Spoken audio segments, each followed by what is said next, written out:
In 1867, a trail cook named Charles Goodnight bolted a wooden box to the back of an army wagon and changed American history. That box held the beans, bacon, and coffee that would feed cowboys across 2,000 miles of dust and danger. Today, most people think cowboys ate steaks every night under the stars. The truth is stranger.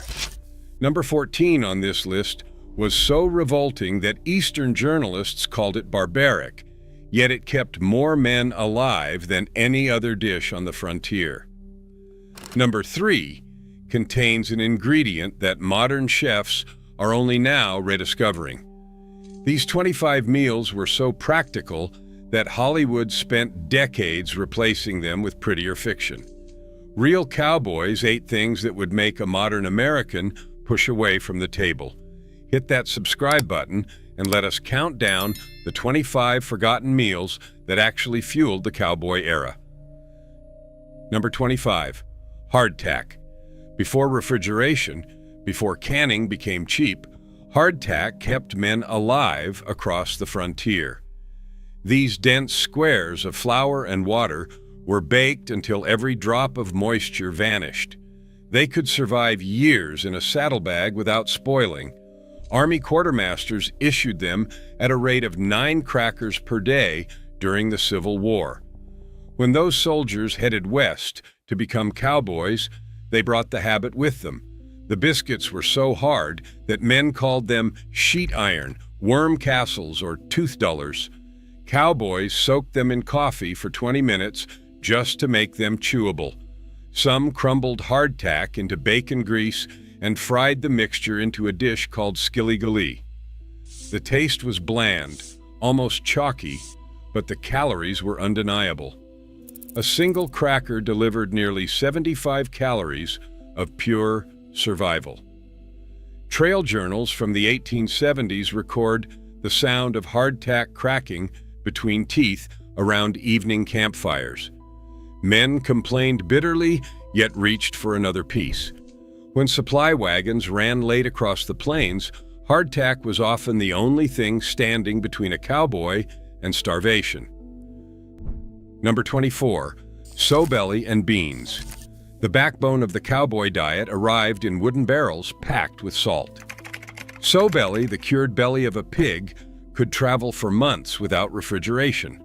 Chuck wagon cooks sliced it thick, fried it until the fat rendered crisp, then tossed beans into the same pan to soak up the drippings. By 1880, a pound of salt pork cost roughly 12 cents at frontier trading posts. It was cheap enough that ranch foremen budgeted nearly 200 pounds per month for a crew of 12. The beans, usually pintos or brown beans, were purchased in 100-pound sacks and rationed carefully across long drives.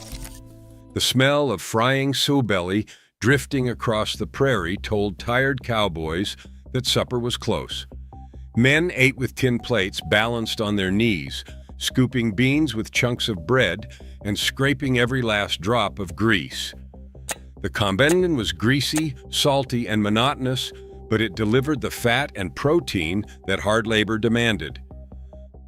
Number 23, spotted pup. When the trail cook wanted to lift spirits, he reached for rice and raisins. Spotted pup was the cowboy's version of dessert, a simple pudding of boiled rice studded with plump raisins and sweetened with molasses or brown sugar.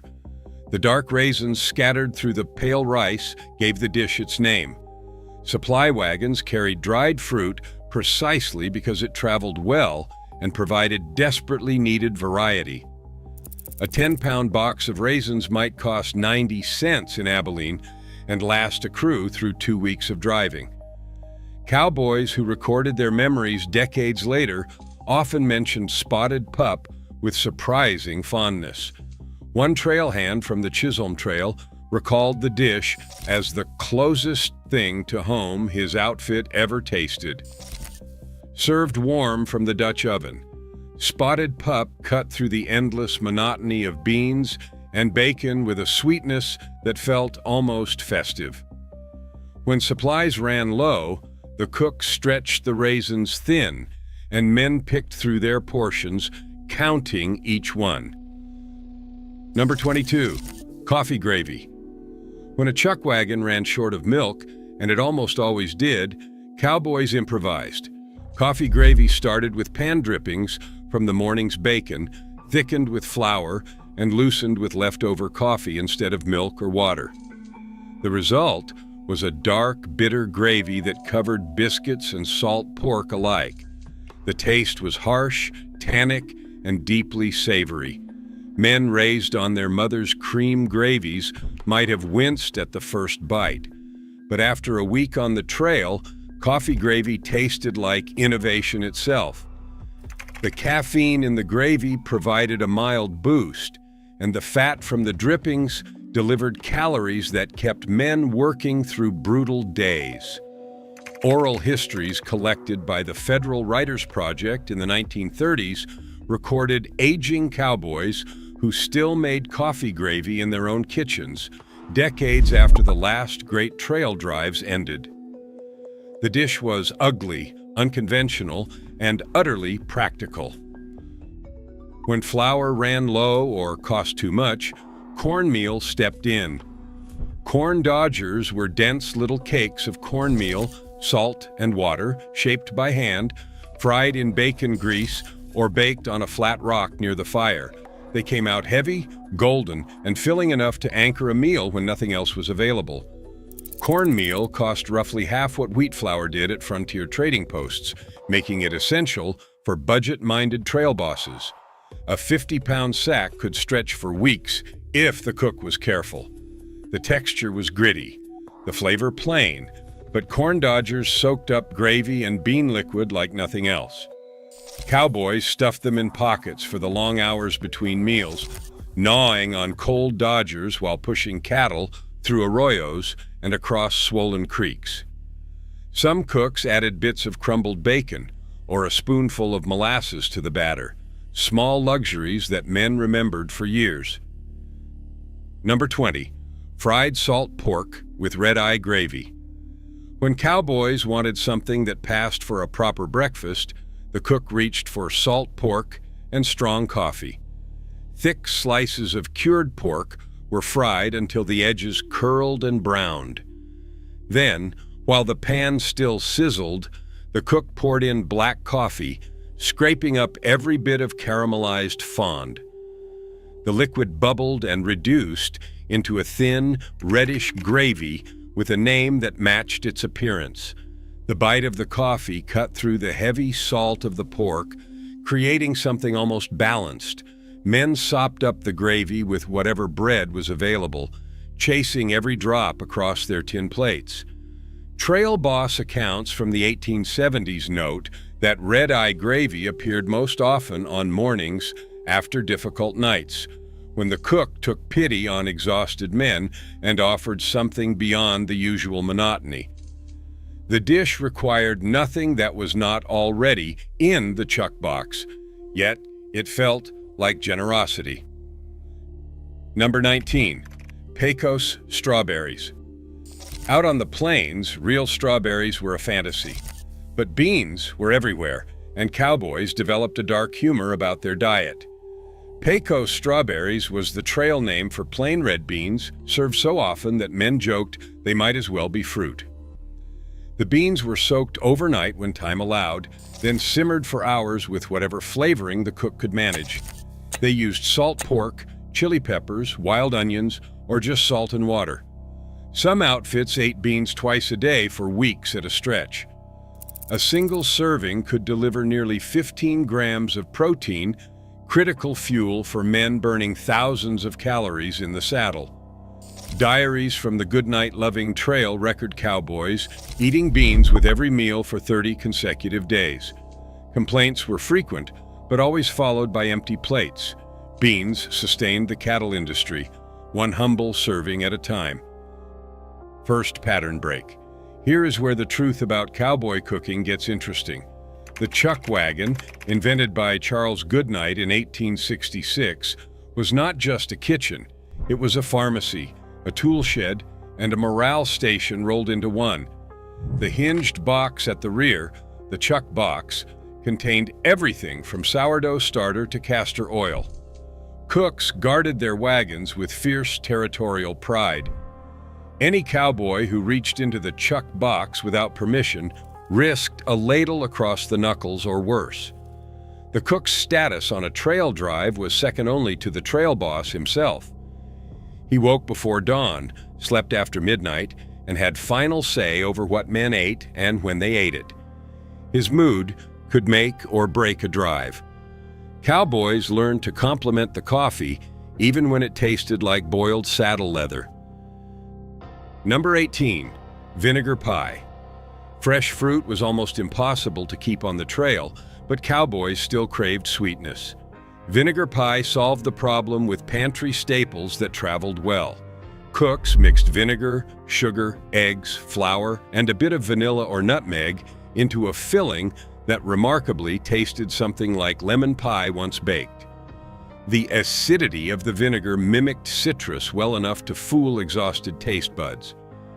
The pie was tangy, sweet, and smooth, a revelation after weeks of heavy starches and salt.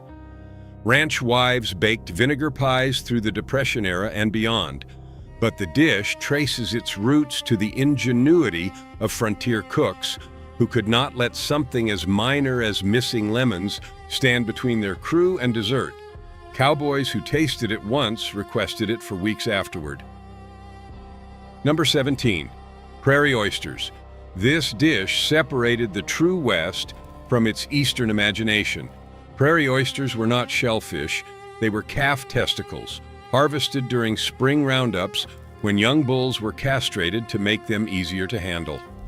A skilled cook would peel away the outer membrane, slice the delicate meat thin, dredge it in flour, and fry it fast in hot lard until golden. The flavor was mild, almost sweet, with a tender texture that surprised first-timers. Cowboys considered them a seasonal delicacy, available only during branding season when the work was hardest and the reward most needed. Eastern journalists who visited cattle ranches in the 1880s expressed shock at the dish, but ranch hands ate prairie oysters with relish, knowing that wasting any part of the animal was simply not done. Modern Rocky Mountain oyster festivals continue the tradition, though few participants know the dish was once a necessity, not a novelty.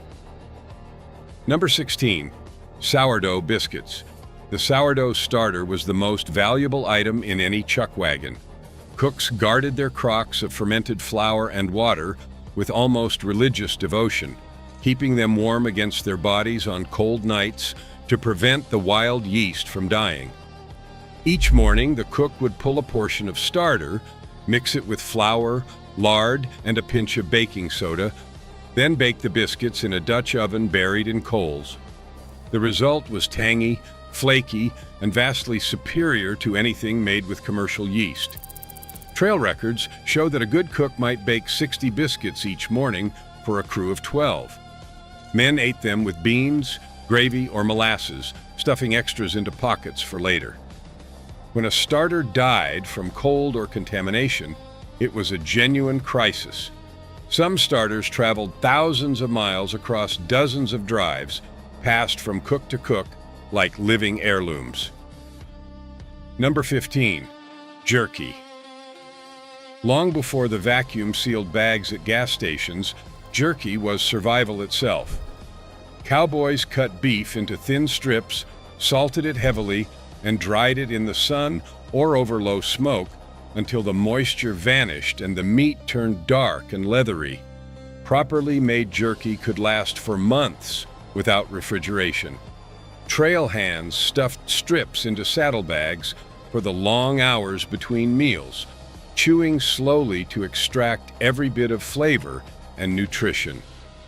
The process was borrowed from indigenous peoples who had perfected the technique over centuries.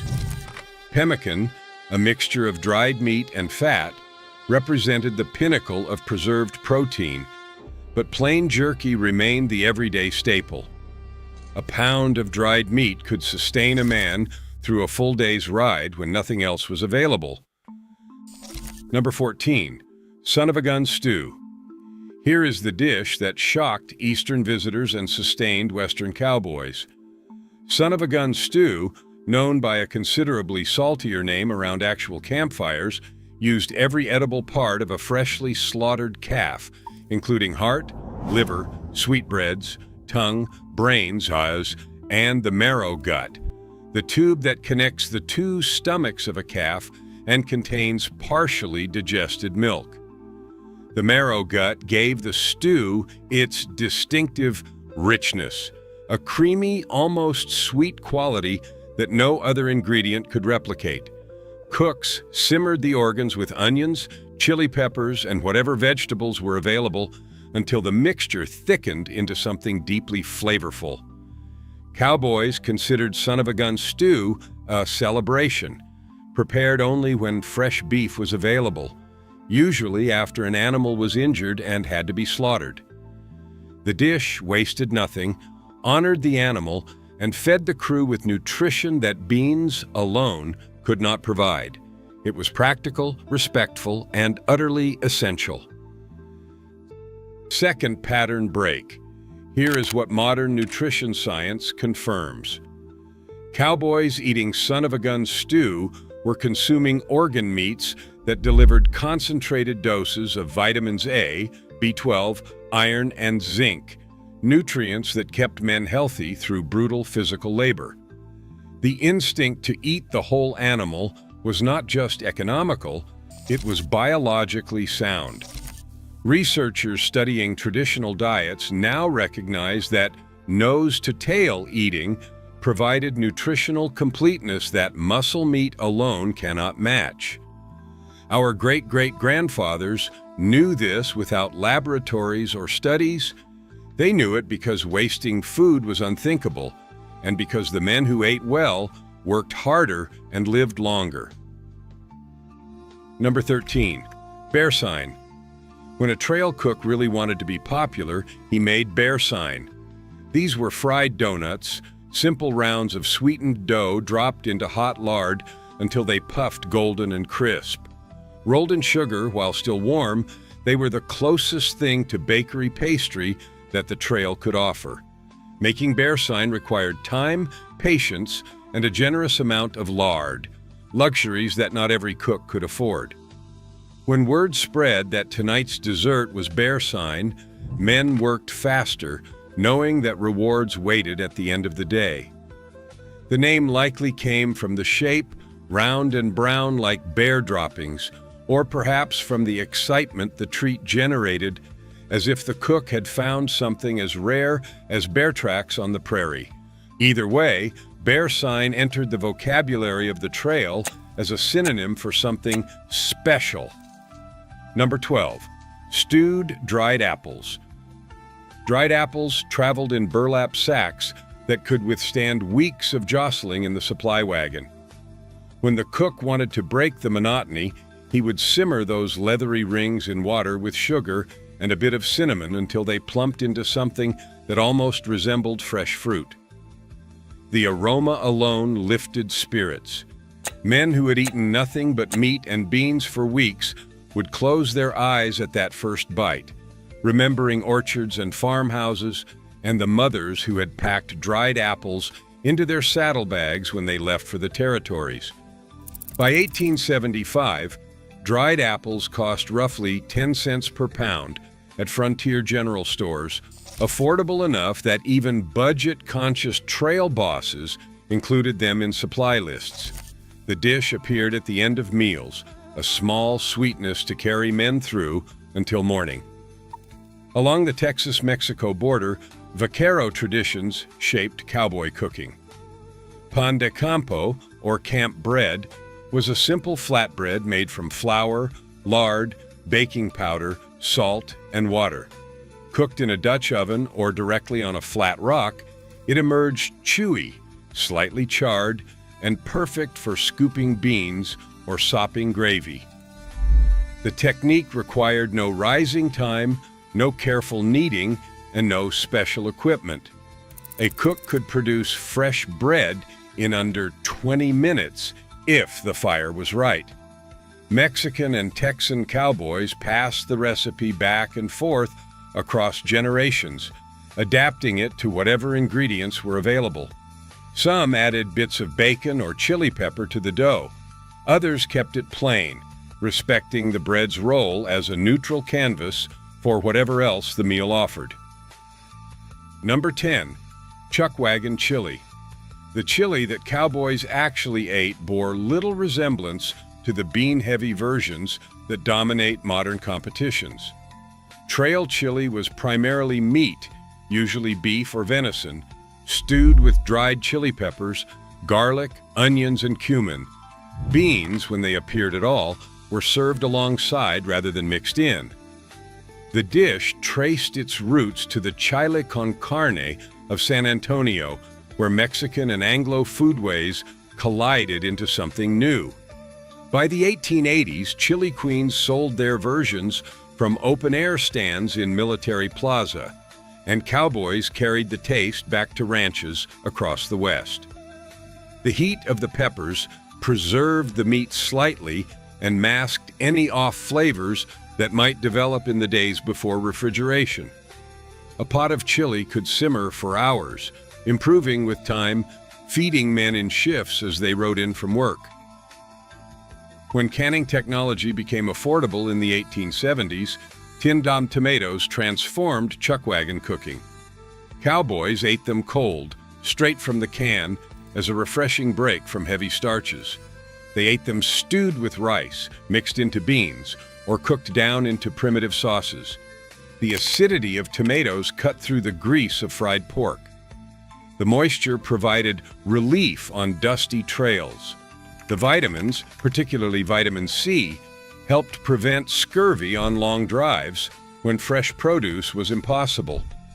Trail outfits began budgeting for canned goods by the case, recognizing that a few cents per tin was worth the boost to morale and health. Diaries from the 1880s record cowboys fighting over the last tomatoes in the wagon, treating them as precious luxuries rather than ordinary vegetables. Number 8. Cornmeal mush. When supplies ran desperately low, cornmeal mush kept men alive. The cook would boil cornmeal in water until it thickened into a porridge, then serve it plain, or when possible, topped with molasses or bacon drippings. The dish was filling in the way only starch can, sitting heavy in the stomach and providing hours of slow-burning energy. It was also deeply, profoundly boring. Men choked it down because the alternative was nothing at all. Leftover mush was sliced and fried in lard and served for breakfast as fried mush, slightly more interesting but fundamentally the same. The dish represented the floor of cowboy cuisine, the meal that appeared when everything else had failed. Its presence on the plate was never welcome, but always accepted. Number 7. Biscuits and gravy. The combination that would become a Southern diner staple began around cowboy campfires. Fresh biscuits, still warm from the Dutch oven, were split open and drowned in cream gravy made from pan drippings, flour, and milk when available, or coffee and water when not. The gravy stretched expensive ingredients further, turning a few biscuits into a complete meal. The richness of the fat coated the mouth and satisfied hunger in a way that bread alone never could. Cowboys ate biscuits and gravy for breakfast, lunch, and sometimes supper, depending on what else was available. The dish required nothing fancy, no rare ingredients, no complex technique. It asked only that the cook know how to make a roux and time his biscuits right. Third pattern break. Here is something the movies never show. Cowboys drank astonishing amounts of coffee, sometimes a gallon per man per day. Arbuckle's Ariosa coffee dominated the frontier market so completely that cowboys used the word Arbuckles as a generic term for any coffee at all. The beans came pre-roasted and coated in an egg and sugar glaze that sealed in freshness. Each package contained a peppermint stick, and the cowboy who agreed to grind the beans for the cook got to keep the candy. Men volunteered eagerly, even after long days in the saddle, just for that small sweetness. Coffee was not optional. It was medicine, morale, and ritual combined. The first pot went on the fire before dawn, and the last pot stayed warm until the night guard rode out. A cowboy without coffee was a cowboy who might not make it through the day. Number 6. Fried calf brains. Like prairie oysters, calf brains appeared during roundup season when fresh organs were available. The cook would soak the brains in salted water to firm them, then slice and fry them in butter or lard until golden. The texture was creamy, almost custard-like, with a mild flavor that took well to seasoning. Cowboys ate them scrambled with eggs or served alongside biscuits as a protein-rich breakfast. Modern diners might flinch, but frontier cowboys viewed brains as a delicacy, far more interesting than another plate of beans. The dish disappeared not from lack of demand, but from changes in meat processing that made such organs harder to obtain. What was once a campfire treat became, over generations, almost completely forgotten. Molasses was the liquid gold of the chuck wagon, a sweetener that traveled well, lasted forever, and improved almost everything it touched. Cowboys poured it over biscuits, stirred it into coffee, mixed it with beans, and drizzled it across cornmeal mush to make the bland palatable. A gallon of sorghum molasses cost roughly 40 cents at frontier prices, cheap enough to buy in quantity. The dark, rich sweetness provided quick energy and, critically, made monotonous food more bearable. Trail cooks learned to guard the molasses crock carefully. Cowboys were known to sneak spoonfuls when no one was watching, treating it like candy in a world where actual candy rarely appeared. Number 4. Skunk Egg Stew. Onions were precious on the trail, flavorful and long-lasting enough to survive weeks in the supply wagon. Cowboys called them skunk eggs, and any dish that featured them prominently earned the name. The stew typically combined potatoes, onions, and whatever meat was available, simmered until everything softened into a thick, fragrant mass. The onions provided flavor that salt pork alone could not match, lifting simple ingredients into something that actually tasted like dinner. Cowboys who grew up on farms often remembered skunk egg stew as the closest the trail came to their mother's cooking. The onion's sweetness, developed through long simmering, provided comfort that beans and hardtack never could. Number 3. Marrowbone soup. Here is the secret ingredient modern chefs are rediscovering. When a cow was slaughtered on the trail, experienced cooks saved the leg bones and cracked them to expose the marrow. Simmered for hours, those bones released collagen, fat, and minerals that turned plain water into rich, restorative broth. Cowboys recovering from illness were given marrowbone soup to rebuild their strength. Men who had pushed too hard, ridden too far, or gone too long without proper food found healing in that simple bowl. The technique was borrowed from indigenous cooking traditions and from the bone broth that had sustained humans for millennia. What we now sell as a premium health product was once the everyday practice of cowboy cooks who understood, without scientific explanation, that bones contained something powerful. Number 2. Hangtown Fry. Born in the California Gold Rush and spread by miners who became cowboys, Hangtown Fry was the most extravagant dish the frontier could offer. Fried oysters, bacon, and eggs were combined into a rich scramble, one that cost more than a working man's daily wage. The dish emerged in Placerville, California, which was nicknamed Hangtown for its frequent executions. Legend held that a miner who struck it rich demanded the most expensive breakfast possible, and the cook combined the three priciest ingredients available. Cowboys who passed through California brought the recipe east, preparing simplified versions when canned oysters appeared in supply wagons. The dish represented aspiration, a taste of wealth and comfort in a life defined by hard work and simple food. In the end, the most important cowboy meal was not a dish at all. It was coffee and whatever you got. When the beans ran out, there was cornmeal. When the cornmeal ran out, there was hardtack. When even hardtack failed, there was coffee, hot and bitter and strong enough to make a man believe he could ride another day. This was not cuisine. It was survival, elevated to an art form. The cowboys who built the American West did not eat well by modern standards, but they ate smart, and that made all the difference. Which of these would you try? Drop your answer in the comments. I want to know if anyone is brave enough to attempt son-of-a-gun stew, or if you are sticking with spotted pup. And if your family ever worked cattle, ask what stories survived. You might be surprised what recipes are still waiting to be remembered.